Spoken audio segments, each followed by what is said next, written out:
In today's video, I'm going to teach you how to sort and rate photos, stars, labels, in Adobe Bridge. Start in Adobe Bridge with the folder that contains your photos open.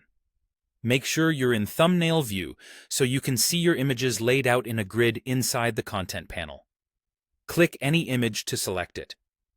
Beneath each thumbnail, when the thumbnails are large enough on screen, you'll notice small dots or star icons. These are the rating controls that let you quickly evaluate your shots without leaving the grid.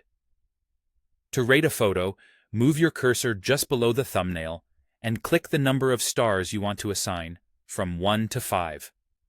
1 star is great for marking a possible keep, while 5 stars signal your strongest selects. You'll see the stars appear immediately under the image, which makes it easy to compare at a glance as you move through the folder. If you don't see the dots or stars below your thumbnails, it usually means the thumbnails are displayed too small to show the controls, so make sure they're large enough to reveal those icons. You can always change your mind later by clicking a different star count to update the rating. Once your photos have ratings, or if your workflow also uses labels that Bridge recognizes, you can sort the view so the top choices appear first.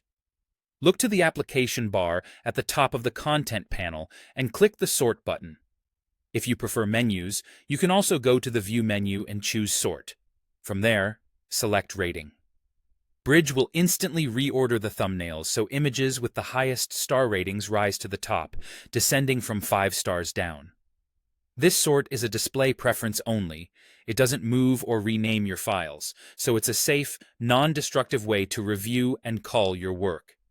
A simple approach is to make one quick pass through the folder, clicking stars under each thumbnail to mark your initial impressions, then apply the sort by rating to concentrate on the strongest group.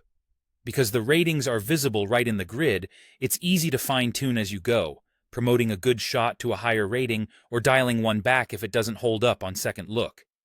If you're using labels in your pipeline, remember that once items have ratings or labels, sorting will help bring the highest rated or specifically labeled photos to the front so you can focus faster. And that's it. With a few clicks below each thumbnail and a quick sort, you'll streamline your selection process and get to your best photos sooner.